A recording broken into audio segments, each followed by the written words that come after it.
धर्म और प्रेम दोनों में अंतर है। जैसे एक है लोक धर्म, तो लोक धर्म का जब हम त्याग करते हैं तो भागवत धर्म में आते हैं, और जब भागवत धर्म का त्याग करते हैं तब हम प्रेम धर्म में आते हैं। जो यहाँ चर्चा हो रही वो प्रेम धर्म की हो रही कि जब हम प्रेम करेंगे तो वो एक से होगा। जब हम आराधना करते हैं, शुरुआत करते हैं, तो जैसे हमने शुरुआत की थी तो कम से कम 20-25 चालीसा पढ़ते थे।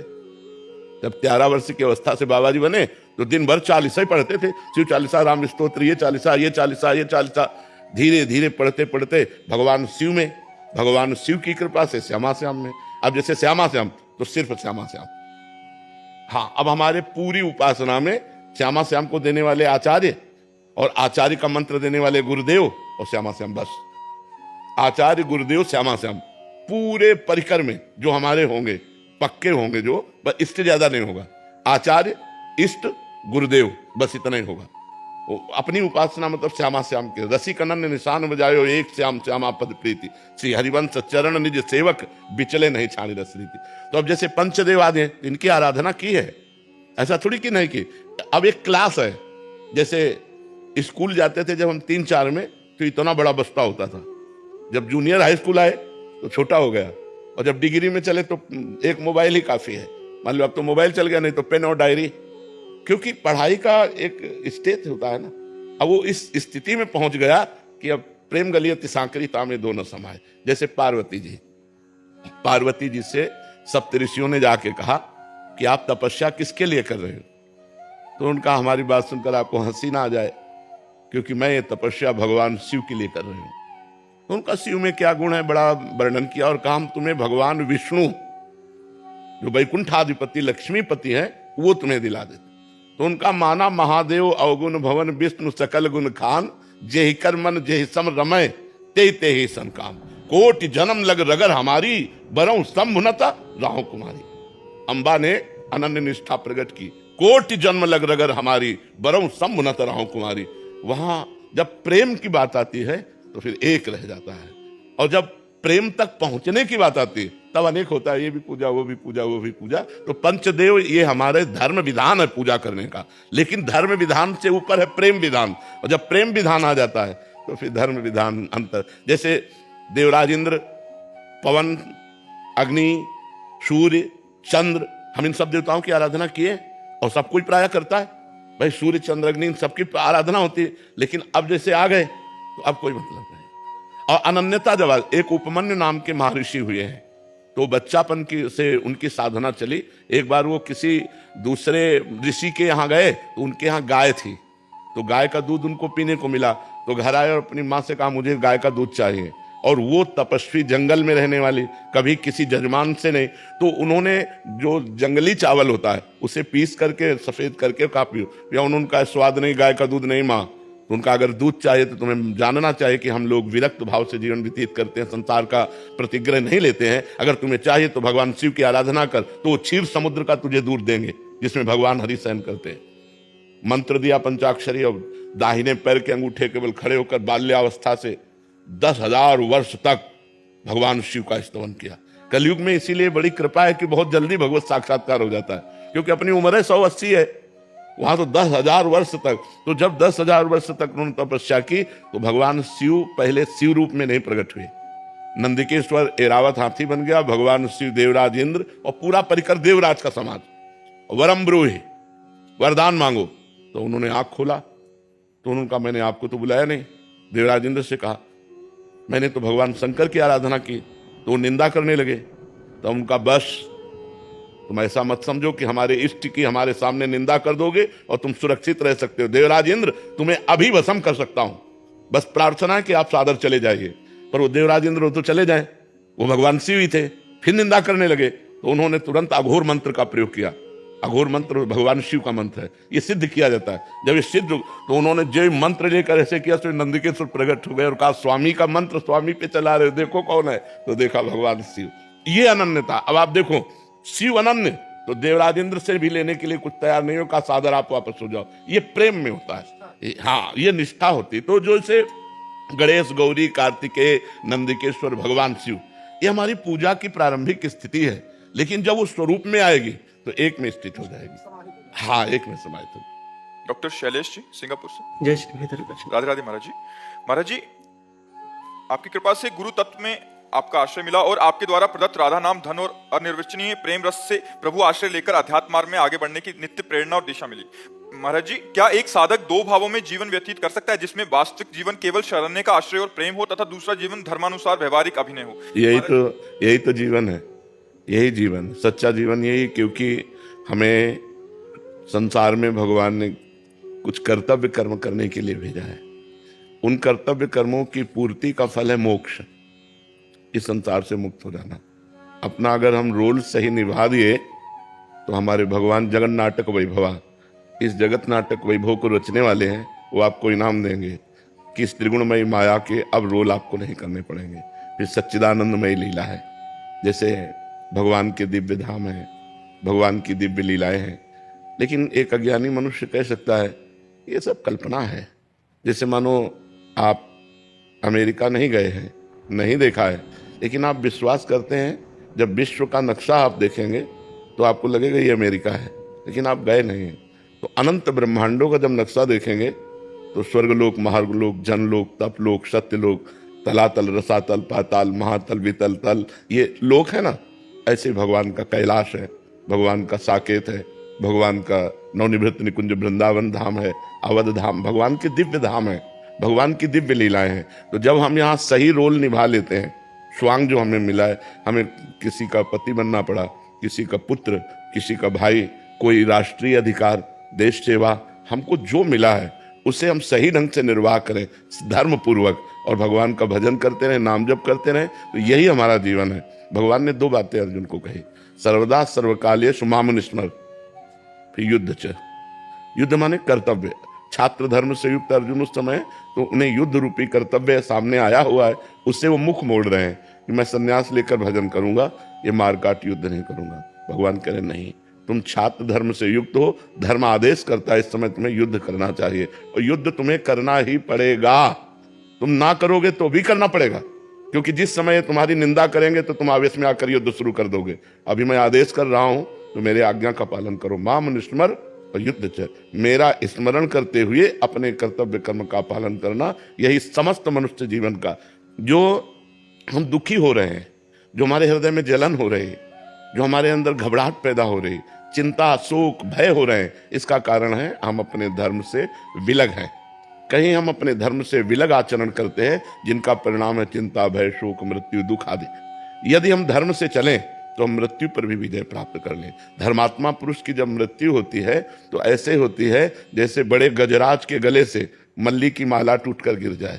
छोटी सी मल्ली की माला, छोटे छोटे फूलों की, उसको पता भी नहीं चलता। ऐसे धर्मात्मा भजन करने वाले की जब मृत्यु होती है उसे कोई दुख नहीं होता। जैसे एक पुराना कपड़ा त्याग कर नया कपड़ा पहना जाता है तो एक आनंद होता है, ऐसे ही वो मरने से सब जग डरा, मेरो मन आनंद, कब मरी हो कब भेटी हो पूरन परमानंद। ये तब जब धर्म पूर्वक आचरण करते हुए, भगवान का स्मरण करते हुए जिसने जीवन व्यतीत किया, यही तो जीवन है जैसा आप प्रश्न कर रहे हैं। महाराज जी, एक कभी कठिनाई ऐसी महसूस होती है कि जैसे निज परिजन है और बाहर के जो लोग हैं, समान भाव कैसे रख पाए? नहीं, समान भाव तो नहीं रखा जा सकता, क्योंकि समान भाव रखने में जैसे हम अपनी पत्नी से व्यवहार करते हैं तो हम दूसरी स्त्री से व्यवहार नहीं कर सकते।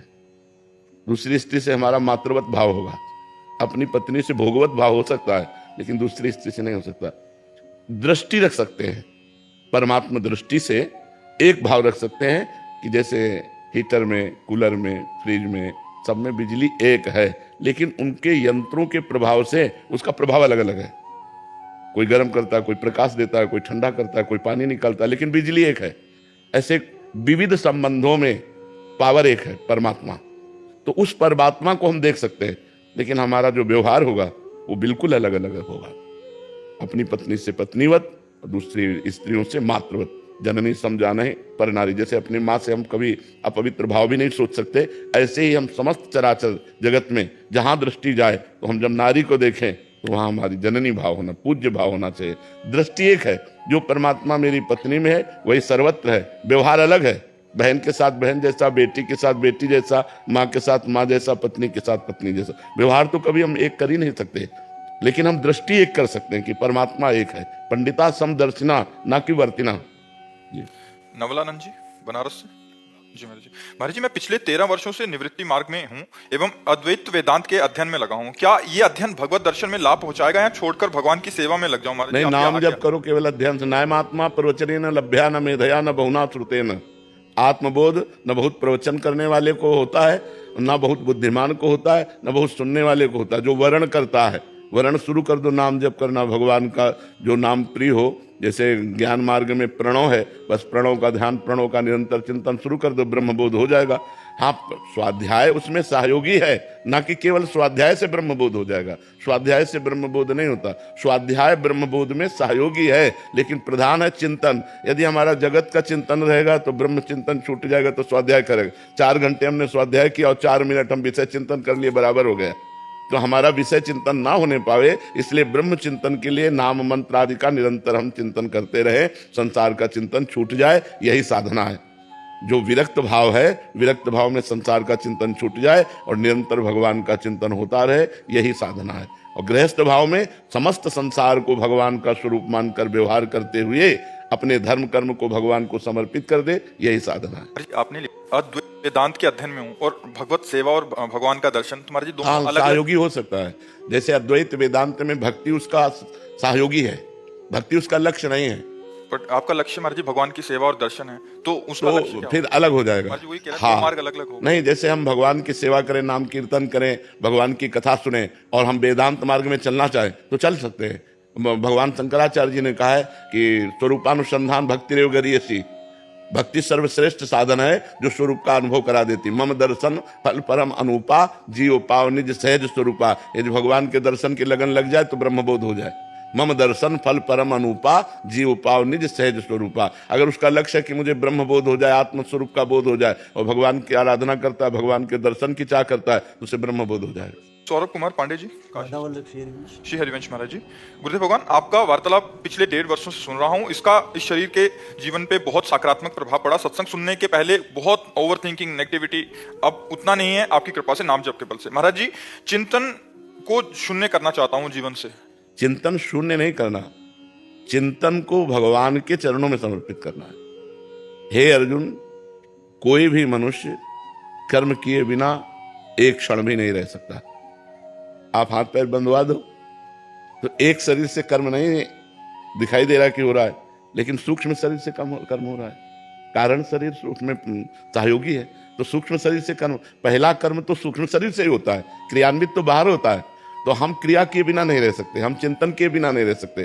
तो हमें असत चिंतन त्यागना है और सत चिंतन परायण रहना है। सनकादि ब्रह्म ऋषि ब्रह्मबोध संपन्न महापुरुष हैं, हर समय जपते रहते हैं हरिशरणम हरिशरणम हरिशरणम। तो हमारा क्या है, जगत का चिंतन छूट जाए, भगवत चिंतन हो। चिंतन शून्य नहीं होना, चिंतन परायण होना है। अगर हमारा निरंतर प्रिया प्रीतम का चिंतन हो रहा है, हरि का चिंतन हो रहा है, राम का चिंतन हो रहा है, इससे बढ़कर कोई बात नहीं। चिंतन शून्य नहीं होना, चिंतन परायण होना है। समझ पा रहे हैं? पर ना चाहते हुए भी कभी कभी जैसे वो चीज नहीं चाहते हैं सोचना, लेकिन फिर आ जाता है। उसको हम ऐसे उपेक्षा करते हैं, न राग न द्वेष, उपेक्षा। उपेक्षा का मतलब होता है जैसे आप रास्ते में चल रहे हो, क्या क्या पड़ा, आप सब बटोरते चले जा रहे हो क्या? अपने मतलब की चीज हो तो हम रुक जाएंगे, मतलब की चीज नहीं तो नहीं रुकेंगे। ऐसे ही हमारे मन रूपी जीवन रास्ते में बहुत कूड़ा करकट भी पड़ा है, काम क्रोध लोभ मोह मद मत्सर जन्म जन्मांतर के संस्कार, वो फेंक रहा है।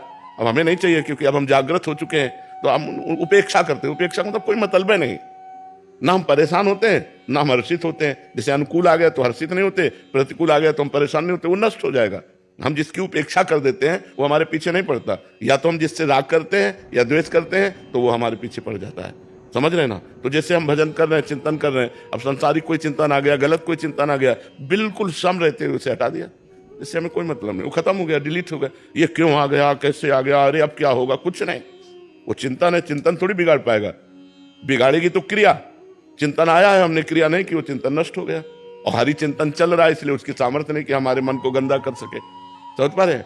ये अपराध जो बनता है, मानसिक अपराध किसी के प्रति, मानसिक से रास्ते में चलते हुए आ गया, उपेक्षा। उपेक्षा मन बहुत फिर मन समझाता गलत हुआ, नहीं, उपेक्षा मन है, वो श्री जी के प्रति सोच सकता है, ठाकुर जी के भी प्रति सोच सकता है, वो गुरु जी के भी प्रति सोच सकता है, लेकिन हम वाणी और शरीर से क्रिया ना होने दें। मन मलिन है इसलिए ऐसा चिंतन करो, हम थोड़ी चिंतन कर रहे हैं। मन मलिन है, वो गंदा भी चिंतन कर सकता है, वो गुरु के प्रति भी सोच सकता है, वो किसी के प्रति भी सोच सकता है, तो उसकी सोच को उपेक्षा की जाती है। मानसिक रूप से अब क्षमा या नहीं, मानसिक पाप नहीं लगते। कल कर एक पुनीत प्रतापा, मानस पुण्य होए और नहीं पापा। कलयुग का एक पुनीत प्रताप है कि मानसिक पाप नहीं लगते। अखिलेश तिवारी जी मुंबई से। राधे राधे महाराज जी। राधे राधे महाराज जी। महाराज जी, मैं अक्सर अपनी सांसारिक जिम्मेदारियों को अंत तक टालता हूँ, हालांकि श्री जी की कृपा से उन्हें निभा भी लेता हूँ। महाराज जी, मार्गदर्शन कीजिए कि मैं इस टालने की आदत से कैसे मुक्त हो सकूं। नहीं, टालना ठीक नहीं रहता, इसे प्रमाद स्थिति कहते हैं। आज के कार्य को कल के लिए टालना, इसे प्रमाद कहते हैं। ये तमोगुण की प्रधानता से होता है। निद्रा आलस्य प्रमादोत्थम तत्तामस मुदाहृतम। जब जिसके शरीर में तमोगुण अधिक होता है वो इस प्रमाद स्थिति से युक्त हो जाता है। अरे 2 घंटे बात कर लेंगे, कल कर लेंगे या परसों कर लेंगे, ऐसे नहीं। कर्तव्य परायण बनो। नाम जप करते हो भगवान का, हाँ नाम जप करो। नाम से सतोगुण आ जाएगा, तमोगुण हट जाएगा। थोड़ी देर के लिए भी हटेगा तो कर्तव्य परायणता आने लगेगी। तमोगुण कर्तव्य परायणता को हटाता है और सतोगुण कर्तव्य परायण करता है। तो प्याज लहसुन भोजन में पाते हो, हाँ, इसीलिए तमोगुण की वृत्ति ज़्यादा बढ़ती है। प्याज लहसुन वैसे छोड़ सको तो अच्छी बात है, देखो कोशिश करके। और कोई नशा तो नहीं करते, हाँ। प्याज लहसुन हम इसीलिए मना करते हैं, इसमें तमोगुण की वृत्ति ज़्यादा बढ़ती है। तो तमोगुण में बड़े दोष हैं। सतोगुण जो है वो हमें माया से मुक्त करने के लिए बहुत आवश्यक है, और माया में फंसाने के लिए रजोगुण तमोगुण दोनों मिल जाए तो आदमी का नाश कर दें। ये जो जेल भरी है सब रजोगुणी तमोगुणी बुद्धि वालों से भरी हुई है। हिंसा, क्रोध, व्यभिचार, चोरी, जितने गंदे आचरण होते हैं 2 में होते हैं, रजोगुण और तमोगुण। जहाँ रजोगुण तमोगुण मिश्रित हो जाता है तो गलत आचरण हो जाते हैं। हाँ, आप बढ़िया काउंटर तो लिए हो, नाम जब करते हो सके तो प्याज लहसुन छोड़ के देखो, ठीक है। जितेंद्र सोनी जी राजस्थान से। श्री हरिवंश महाराज जी। महाराज जी, 84 लाख योनियों को भोगने में कितना समय लगता है? कोई अरे भैया, कोई इसका हिसाब कोई, ऐसी ऐसी योनियां 10-10 हजार वर्ष तक एक योनि में। और एक जैसे सर्प योनि है, अब उसके कितने हैं, दुमहा, कोबरा, कितने। अब उसके तो ब्रह्मा जी से बात करनी पड़ेगी।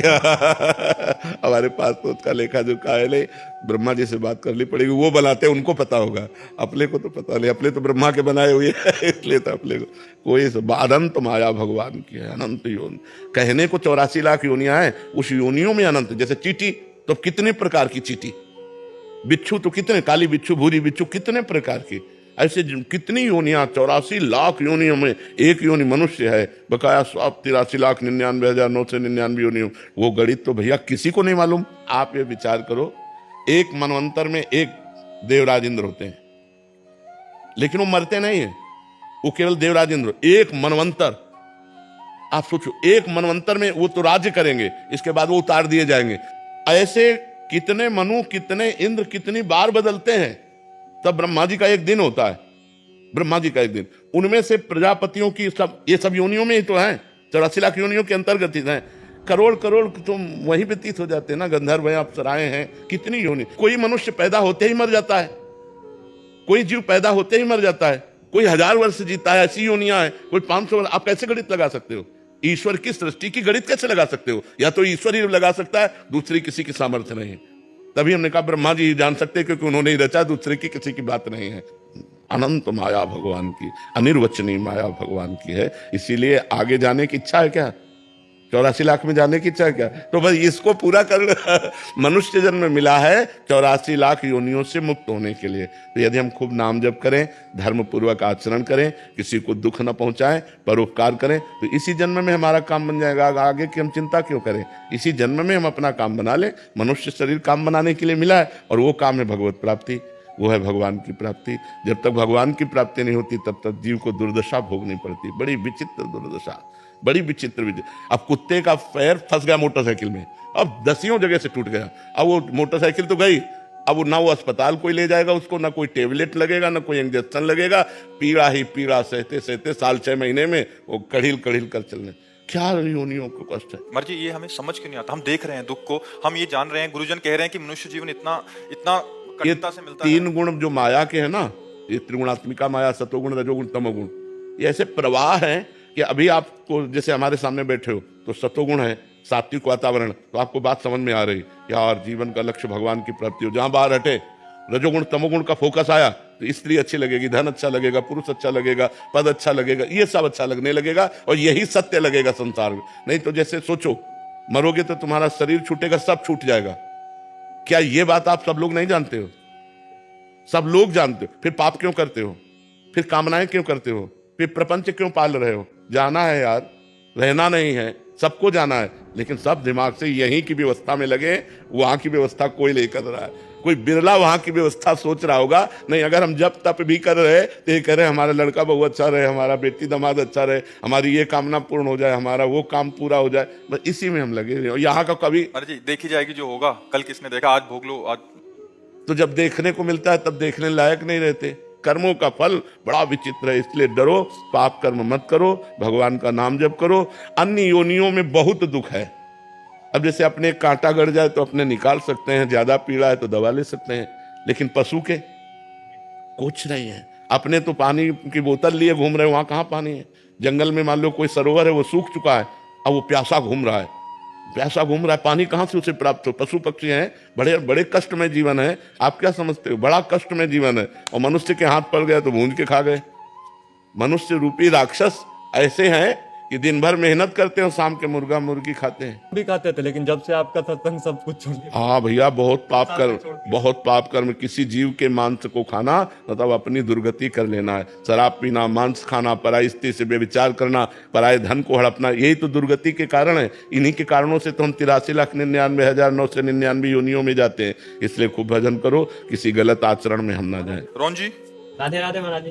राधे राधे महाराज जी। महाराज जी, जिस दिन से आपका संग हुआ है उस दिन से अब लग रहा है किसी शेर का जीवन में संग हुआ है। गुरुदेव, अगर आपसे सच्चा इश्क हो जाए तो क्या हमारा जन्म मरण चक्र छूट जाएगा? हाँ, हमसे इस खोने का मतलब है हमारे अंदर जो चल रहा है वो आपके अंदर चलने लगे। राधा राधा राधा राधा, गलत आचरण छूट जाए, सबको सुख पहुंचाओ और खूब भगवान नाम जाप करो तो हमसे मित्रता हो जाएगी। महाराज जी, मतलब नाम जब करते हैं तो आपका स्मृति मन में चलता है, हाँ, हर चीज मतलब आप। हाँ, ध्यान मूलम गुरु मूर्ति, आप शास्त्र सम्मत है। ध्यान मूलम गुरु मूर्ति, पूजा मूलम गुरु पदम, मंत्र मूलम गुरु वाक्य, मोक्ष मूलम गुरु कृपा। यदि राधा राधा नाम जप कर रहे हो और प्रेमानंद नामधारी शरीर का ध्यान कर रहे हो तो श्री जी को समर्पित शरीर है, तो इससे आपका श्री जी के प्रति भाव बढ़ेगा और आपका कल्याण। मोक्ष मूलम गुरु कृपा, गुरु कृपा से कल्याण हो जाएगा। पीड़ित में भी डर होता है क्या महाराज? मतलब जैसे इसको हो गया जिससे तो उससे भी डर होता है। हाँ, ऐसा होता है कि जैसे आप हमसे प्यार करोगे तो गेट से घुसते ही आपको एक भय सा लग, जैसे हम अपने गुरुदेव के सामने आज भी जाते हैं ना तो एक बार भयभीत हो जाते हैं कि कहीं कोई त्रुटि नहीं होनी चाहिए, कहीं कोई ऐसी गलती ना हो कि महाराज जी की दृष्टि बदल जाए। बस ऐसे बैठे रहते हैं और प्रणाम किया और जब मुस्कुरा दिए तो लगा कि जैसे छाप लग गई, जाओ ठीक है। और कभी मान लो जैसे अपने भाव में उन्होंने दृष्टि नहीं दी तो सैकड़ों बातें दिमाग में, यार कोई गलती तो नहीं, कहीं हमको अहंकार तो नहीं आ गया, कहीं ऐसा तो, हे भगवान गुरु जी प्रसन्न रहें, हे भगवान गुरु जी। अब तो एक हमारा ये संबंध गुरु शिष्य का ऐसा है कि इसमें प्रियता भी है लेकिन इसमें एक भय भी है। रामचंद्र जी भगवान जब सियाजू के दर्शन किए जनक जी के बगीचे में तो विलंब हो गया, तो वहां लिखा है भयभीत हो गए कि गुरु की सेवा में पुष्प पहुंचाना था और विलंब हो गया, तो डर लगा भगवान को भी अपने गुरु के प्रति। तो जो गुरु से डरे वो माया से नहीं डर सकता, जो गुरु से डर गया वो माया से नहीं डरेगा। तो महाराज जी, मतलब अगर किसी का डर नहीं है, बस केवल एक ही आपका डर है। अब वो ये प्रीति का डर होता है कि कहीं अगर नजरें हटा ली तो हम गिर गए, हमारे पास कुछ और रहे नहीं। सच्ची कहते हैं, जैसे गुरुदेव गुरु तत्व है ना, तो अब जैसे गुरुदेव हैं और वो प्रसन्न है तो हम बिल्कुल एकदम ऐसे रहते हैं जैसे बादशाह, और गुरु जी की दृष्टि बदल जाए तो जैसे भूमि हट जाए तो फिर कहाँ रहेंगे। तो हमारी भूमि है गुरुदेव, हमारा जीवन है गुरुदेव, हमारा सर्वस्व है गुरुदेव, क्योंकि मंत्र उपासना जीवन सब कुछ गुरुदेव है। तो ये डर बना ही रहेगा, पूरे जीवन भर बना रहेगा कि कहीं उनकी दृष्टि न बदल जाए, और वही डर हमको सुरक्षित रखेगा। हम अलग हैं, प्रगट में गुरुदेव नहीं है, लेकिन हर समय भय कि कुछ भी गलती हुई तो हमारे गुरुदेव सर्वज्ञ है, वो जान जाएंगे। गुरुदेव ने अगर हमारी प्रति दृष्टि हटा ली तो किस बात। तो ये डर तो बना ही रहना चाहिए। सच में जैसे मतलब अभी बैठे अंदर में, मतलब वो चल रहा है कि मतलब अब जैसे और अधिक प्रीति में भी ऐसा होता है, जैसे आपको जिससे अधिक प्रीति है उससे मिलने जाना है तो घबराहट पैदा हो जाएगी, एक प्रीति की घबराहट पैदा हो, एक मतलब उससे पूछो कि क्या, वो कुछ कह नहीं पाएगा लेकिन एक प्रीति की घबराहट एक अंदर से पैदा हो जाएगी। ये प्रेम के भावों में आता है, ये कोई निषेध नहीं है। निशांत जी उत्तराखंड से। राधे राधे महाराज जी। महाराज जी, इस अधम पापी ने ना ही साधन का बल है ना ही भक्ति का बल है मुझ में। आपके सत्संग और सानिध्य से पूर्ण बुद्धि को प्रवीण करने की चेष्टा रही है। अब ऐसा लगता है कि बस बैलेंस बनाकर चल रहा हूँ। स्वयं का आंकलन करूं तो बस दोष दिखाई पड़ते हैं महाराज जी। हाँ, अच्छी बात है, ये अच्छा संकेत है हृदय के लिए। स्वयं का आकलन ही करना चाहिए, और जब स्वयं का आकलन करे तो अपने में कोई गुण न दिखाई दे तो समझ जाए भगवान की कृपा है हम पर। मैं अधम जीव हूँ, असरण हूँ, असरण शरण भगवान मुझे स्वीकार करें। भगवान की कृपा से ही मेरा मंगल हो सकता है। मेरे में कोई ऐसा सद्गुण नहीं जिससे मैं दावा पेश कर सकूं कि हे भगवान, मेरे में सद्गुण है, आप हम पे कृपा करो। प्रभु, हम में तो कोई सद्गुण नहीं, हे पतित पावन, आप अपनी तरफ से कृपा करो। ये अच्छा संकेत है। और नाम जप और बढ़ाते रहो। नाम जप कर रहे हो ना, नाम जप बढ़ाते रहो, अच्छा संकेत है, बहुत अच्छी भावना है, और यही आगे बढ़ करके भक्त रूप में प्रकाशित हो जाती है। अच्छे भक्त के रूप में, गृहस्थ में भी अच्छे भक्त के रूप में आप अपना जीवन व्यतीत कर सकते हैं। शेखर जी, सहारनपुर। राधे राधे महाराज जी। महाराज जी, आपकी वाणी, आपका सत्संग अमृत के समान है और जीवन को बदलने में पूर्ण समर्थ है। महाराज जी, हम उसको पूर्ण रूप से अपने जीवन में कैसे उतार सकते हैं? नाम जप के प्रभाव से। जितना हम नाम जप करेंगे तो जानी हुई बात को आचरण में ला पाएंगे। जानकारी तो सबको है, लेकिन आचरण में नहीं ला पाते। जैसे हमें जानकारी है कि ये नहीं करना चाहिए, पर हम जानते हुए भी कर बैठते हैं। हमें जानकारी ये करना चाहिए, ये जानते हुए भी हम नहीं कर पाते हैं। इसमें कमी होती है नाम जप की। जितना हम नाम जप करेंगे तो हमारे पूर्व पापों का नाश होगा, हमारे अंदर अध्यात्म बल बढ़ेगा, हमारा जीवन सुखी होगा। यदि नाम जप नहीं करता जीव तो पूर्व के पुण्य से आज सुख भोग लो, कल तुम समस्याओं में फंस जाओगे, कल तुम ऐसे दुखों में फंस जाओगे जहां से तुम्हें कोई निकालने वाला नहीं होगा।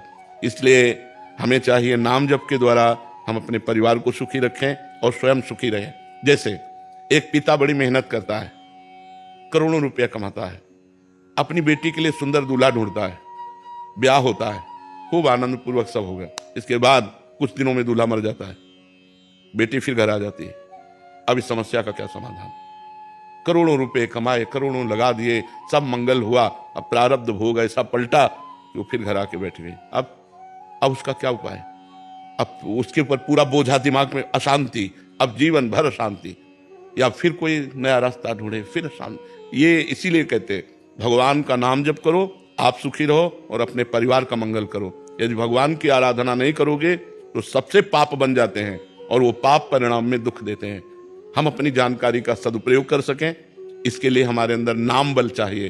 राधा राधा, कृष्ण कृष्ण, राम राम, जो नाम प्रिय लगे वो खूब नाम जपना चाहिए। जी, ऐसे आपने बताया कि आपकी वाणी सुने कि भगवत प्राप्ति भी आराम से हो सकती है आपके बल से, नाम जप से। सत्संग में मतलब जो भी सुनते लगता है कि अपने जीवन में उतर जाए। गुरुदेव कह रहे हैं ना कि वो पूरा का पूरा समर्पित हो जाए, गुरुदेव कह रहे हैं, लेकिन महाराज जी हो नहीं पाते। माया बहुत हाँ, माया प्रबल है, लेकिन उससे भी प्रबल भगवान की कृपा है। हम भगवान की कृपा पर भरोसा रखें और नाम जप करें, एक दिन हम जरूर जीत जाएंगे। ये अफसोस होता है कि दीक्षा लेने के बाद भी पूर्ण समर्पण नहीं हो पा रहे। हाँ, बिल्कुल अच्छी बात है, ये अनुभव होना अच्छी बात है कि कमी हमारे अंदर है कि हम भगवत समर्पण नहीं कर पा रहे। हमारे ऊपर गुरु कृपा है, हमारे ऊपर इष्ट कृपा है, एक दिन निश्चय विजय प्राप्त करवा देगी।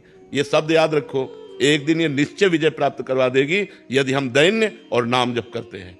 हमारे अंदर अहंकार ना आवे, क्योंकि अहंकार आने का मतलब पतन हो जाना। अहंकार ना आवे और नाम जब चलता रहे, विजय हो जाएगी, आनंद आ जाएगा, आप देख लेना जी।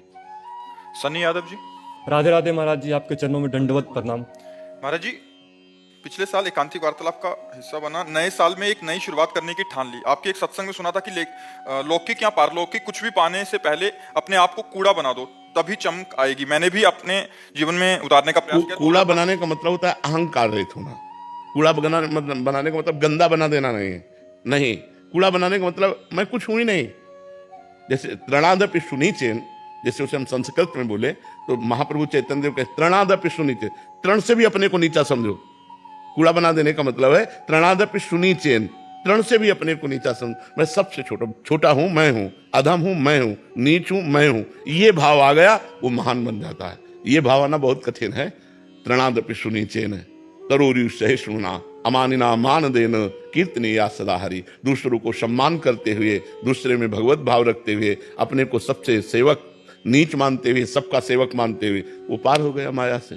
कूड़ा बनाने का मतलब गंदे आचरणों से युक्त हो जाना नहीं है, अपने अहंकार को मिटा देना है। तो महाराज जी, अपने आप को ऐसे बना देना है। मेरे मन में ये बैठ गया कि इस साल मुझे अपने आप को कूड़ा बना देना, एकदम नाम जप करना है। और 2026 में मुझे ऐसा पूर्ण विश्वास है कि मैं श्री जी की कृपा मुझ पर होगी। नहीं, 2026 में क्यों होगी, अभी है। ये कहना चाहते हैं महाराज जी, लिख रहे हैं कि मैं बड़ा बिजनेसमैन बन जाऊंगा, चमक जाऊंगा। नहीं, ऐसी भावना मत करो, नहीं तो श्रद्धा टूट जाएगी।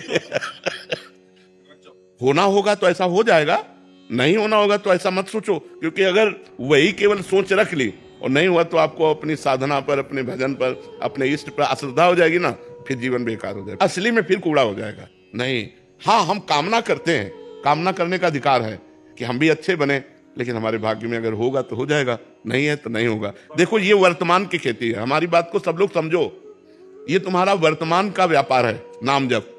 लेकिन जो आपने भूत में किया है उसका परिणाम मनुष्य जीवन में आ चुका है। जैसे आपको 26 में क्या भोगना है ये पहले से लिखा हुआ है। ये जो आप कर रहे हो ये आगे का पर है, ये आज का नहीं है कि आज किया और कल आपको मिल जाएगा, ऐसा नहीं है। जैसे किसान खेती बोता है तो 5-6 महीने इंतजार करना पड़ता है ना, ऐसे जो आज कर रहे हो ये आगे आपको मिलेगा। लेकिन आज जो भोग रहे हो ये आज का किया हुआ नहीं है, ये पीछे का किया हुआ है। मान लो आप नाम जप कर रहे हो, चकाचक कामनाएं पूर्ण होती चली गई, तो नाम जप से नहीं हो रही, ये आपके पूर्व पुण्य से हो रहे हैं। नहीं, ऐसे कितने नाम जप करने वाले जो दुखी हैं, जिनको सुविधाओं की जरूरत है और सुविधा नहीं मिल रही है, और बहुत अच्छे से नाम जप कर रहे हैं, तो क्या है, उनका पूर्व का पाप नष्ट हो रहा है। जिस दिन उनका पूर्व का पाप नष्ट हुआ, वर्तमान का भजन काम करके चमक जाएंगे, एकदम प्रकाशित हो जाएंगे।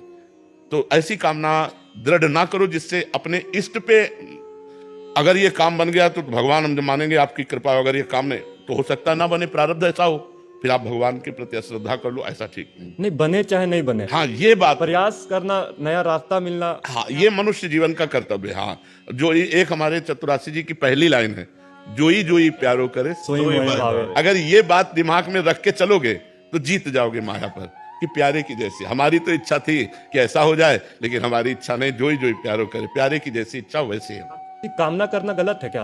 प्रभु से अपना, प्रभु से कामना करके प्रभु के ऊपर छोड़ देना ठीक है, कामना करके हठ करना ठीक नहीं है। जैसे हम कामना की और इसके बाद प्रभु के ऊपर ही छोड़ दिया कि हमारी ये इच्छा है लेकिन आपकी जैसी इच्छा हो, अगर इसकी पूर्ति होने में हमारा मंगल है तो हे मंगल भवन प्रभु, मुझे पता नहीं, ये मैं आपके ऊपर छोड़ता हूँ, जिससे मेरा मंगल हो वही आप। प्रतिकूल हो चाहे अनुकूल, संभावना बना के रखे, बस यही बात बनी रहे दिमाग में तो है। जैसे ये बात बोली और यही बात दिमाग में बनी रहे तो आप संसार की यात्रा आराम से पार कर सकते हो, दुख में भी आनंद पूर्वक आप पार कर सकते हैं। श्री हरिवंश महाराज जी, मैं एक शिक्षिका हूं तथा 2 साल से यूट्यूब के माध्यम से आपसे जुड़ी हूं तथा आपके द्वारा बताई गई दिनचर्या व निरंतर नाम जप भी चल रहा है। महाराज जी, राधा रानी की कृपा से भागवतिक माहौल है घर में, मेरा लक्ष्य सिर्फ राधा रानी के चरणों की सेवा करना है तथा मुझे बहुत आनंद, परंतु विद्यालय में अन्य शिक्षकों तथा प्रधानाचार्य आदि के चरित्र धूमिल होते जा रहे हैं। महाराज जी, आजकल जैसा देखा जा रहा है, जिससे बच्चे भी गलत राह पर जा रहे हैं, विरोध करने पर काफी बार पद से हटा दिया गया। मेरी दुविधा है कि नाम जप निरंतरता ना छूट जाए, इसलिए मैं नौकरी छोड़ना चाहती हूँ, परंतु मेरे पतिदेव आर्थिक सहायता के लिए मैं ऐसा करना। महाराज जी, मेरे को समझ नहीं आ रहा मैं क्या करूँ अभी। देखो, जो रहीम उत्तम प्रकृति का कर सकत कुसंग, चंदन विष व्यापत नहीं लपटे रहत भुजंग। आपको उत्तम प्रकृति बनानी पड़ेगी, ऐसे गंदे माहौल में भी आपको उज्जवल रहना है। जैसे कमल कीचड़ में पैदा होता है, जल के ऊपर रहता है, उसका कनेक्शन कीचड़ से होता है, लेकिन वो देवताओं की सेवा में आता है। वो कीचड़ कहीं भी आप नहीं देखेंगे कमल में। ऐसे ही हम माया में प्रकट हुए हैं, माया में रहेंगे, हमारा कनेक्शन माया से रहेगा, लेकिन हम भगवान के बन के रहें। जितनी देर हम बच्चों को पढ़ाएं तो अपने भगवान को उनमें देखें। जो आपके अध्यापन कराने वाले मित्र जन हैं उनके आचरणों की तरफ न देखो, अपने अपने कर्मों का भोग स्वयं भोगेंगे। अपने को चाहिए कि उनके साथ भी बैठकर हम प्रेम व्यवहार करें। हमारी वार्ता, हमारा व्यवहार इतना निर्मल होना चाहिए कि उनका स्वभाव बदल जाए, ना कि उनके स्वभाव से हम दुखी हों या हमारे स्वभाव में अंतर पड़े। भक्ति बलवान होती है, उसका प्रभाव, उसका स्वभाव पढ़ना चाहिए। तो आप इतना नाम जप करें, ऐसा मधुर व्यवहार करें कि जो गलत भावना वाले हैं उनकी भावना भी बदले, और बच्चों को सुंदर पढ़ाइए। अर्थ की आवश्यकता आज है, जरूर है। पति पत्नी मिलकर अगर अर्थ कमाएंगे और दोनों मिलकर अपने परिवार का पोषण करेंगे, अच्छा रहेगा।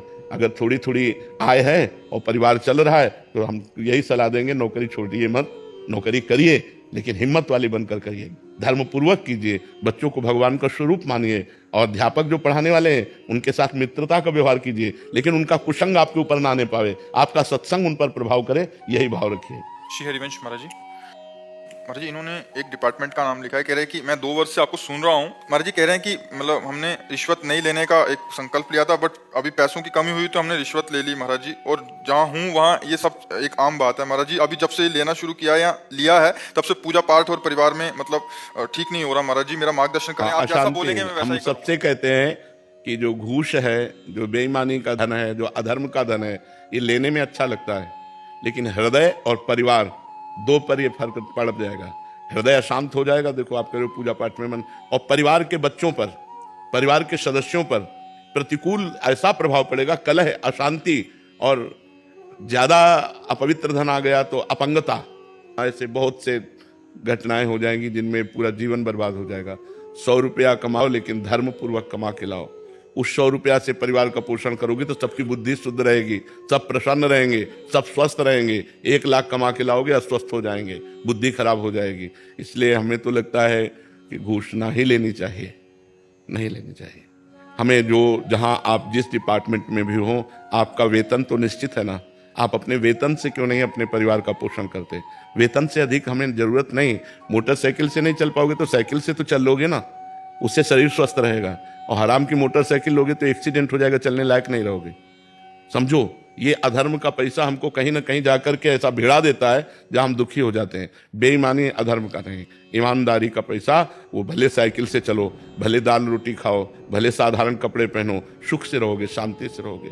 आजकल सब चलता है तो सब नष्ट भी तो हो रहे हैं। उन बातों को देखो ना। बेईमानी से करोड़ों की कार खरीदने में अच्छा लगा, रौब लगी, और जब उसका एक्सीडेंट हुआ पिस गए तब। और धर्म से साइकिल से चल रहे हो, आराम से पूरा जीवन बीती, तो वो अच्छा कि बेईमानी से वो करके नष्ट हो जाओ, वो अच्छा। दूसरों को देखते हैं तो लगता है कि इसका तो घर है, 4 गाड़ियां हैं, हमारी भी जिंदगी ऐसी हो। हम धर्म से चलते हैं, चाहे हमको जैसी भी परिस्थिति हो, हम दूसरों से होड़ नहीं मिलाएंगे। तो दूसरों को नष्ट होते हुए भी तो देखते हो ना, तो उधर बुद्धि क्यों नहीं लगाते? दूसरे जो नष्ट हो रहे हैं उन पर भी बुद्धि लगाइए ना। कितने ये दुर्घटनाएं भी तो अपने दिमाग में लाओ कि अधर्म का फल दुर्घटना है, विपत्ति है, दुख है, वो कभी भी हमारे ऊपर आ सकता है।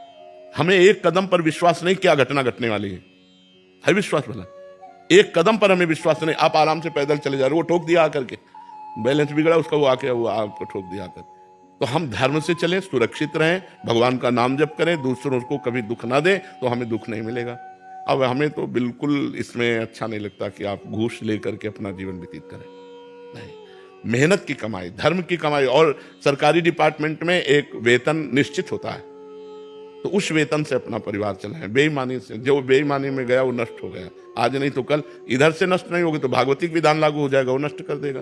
तुम खुद अशांत हो जाओगे, तुम खुद परेशान हो जाओगे, परिवार परेशान हो जाएगा, वो आपको चैन से नहीं रहने देगा। जो धन है ना, इतनी लालसा बढ़ जाएगी कि अधर्म करने में भी आपको सकुच नहीं होगी। इसलिए बेईमानी का धन तो ऐसे डरो जैसे जहर से डरा जाता है कि जहर भोजन में मिल गया तो मार डालेगा। बेईमानी का धन नहीं भाई। सहजता से दे रहा है कोई, तो सहजता से कौन देता है? सब अंदर से पीड़ित होकर के देते हैं। सहजता से कोई घूस देता है? सहजता से वो तुम्हें केवल बातें बनाने के लिए कह सकते हो कि भाई उसने प्रसन्नता से दी। प्रसन्नता से कोई घूस देता है? काम बनाने के लिए कैसे भी हमारा काम बनना चाहिए, वो अशांत होकर के देता है। घूस प्रसन्नता से कहां दे? प्रसन्नता से कोई घूस देता है? पापी पुरुष, अधर्मी पुरुष, वो हर्षित होकर जरूर दे सकता है, क्योंकि 50 करोड़ मार रहा है बेईमानी से। तो वो बेईमानी का धन जब तुम्हारे पास जाएगा तो तुम्हारी बुद्धि को फेल कर देगा, तुम्हारे परिवार को फेल कर देगा। हमारी बातें आज मान लो, नहीं कल दुखी होगे और परिणाम खुद देख लोगे। अरे यार, चैन से लड़के बच्चे पर